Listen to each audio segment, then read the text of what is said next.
building that deck. You're trying to figure out what land base that you should go with. Well, we got the tool for you.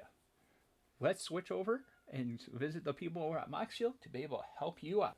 We'll jump on over to one of the more complicated land bases that we're going to have. It's going to be a 5-color deck with the Go Shintai Life Origins.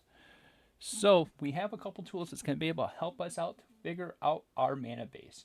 If you don't have something like this, you can end up counting the pips that you end up having and go with which one that has the most as your most in the deck. But Moxfield ends up having this nice little tool that has the nice breakdowns of what's in the deck itself. So like we have 43%, so it's a slight nod to the green. So we want to be making sure our main color is green because that's the main color we're going to end up needing. Next one's going to be white. And then the distance ones are going to be blue, black, and red. I don't normally count colorless because colors could be whatever color mana that you have unless it's like a specific thing that needs to be paid with like waste and stuff like that, which in this deck we're not doing that. So our first color is going to be green, second color is going to be white, third color will be blue, and fourth/fifth will be black and red. That's how you're going to end up figuring out what you ended up doing. I like to run a mana base of 40 and then cut it down or add it up.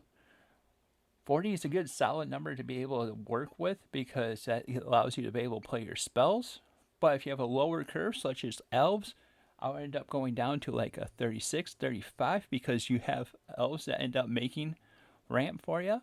Or decks that have a bunch of artifacts is another way that you can end up going down in the count because you can end up having what they call mana rocks in the deck that makes it easier to be able to cast.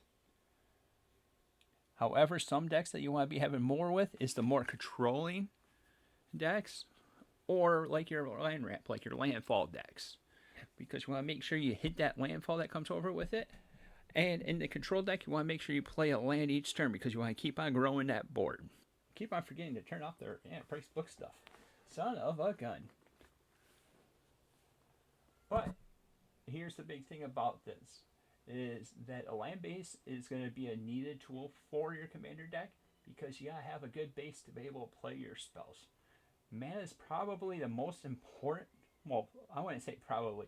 Mana base is the most important because you want to be able to casting spells and you got to have mana to be able to cast those spells.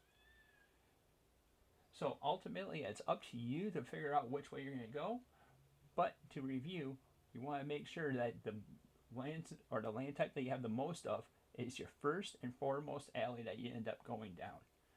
And then you end up diluting it over down.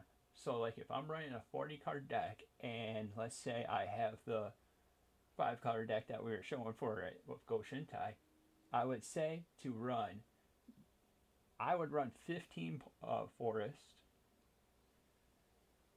and then probably another 15, well, I'll probably run 13 plains and maybe like 3 or 4 of every other land that we ended up having. I don't know if the math checks out with that, but that should be able to give you a nice start that comes over with it. So, what kind of hiccups have you had in trying to build your mana base on your deck? Let us know down in the comments down below. Also, if you're liking the content that we're putting out, like, subscribe, and hit that little bell icon to be notified whenever we come out with new content. We're dropping some magic, we're dropping some comics, we're dropping some shorts, we're dropping some polls, we're dropping a little bit of everything. Also, thank you for watching, and until next time, we'll see you later.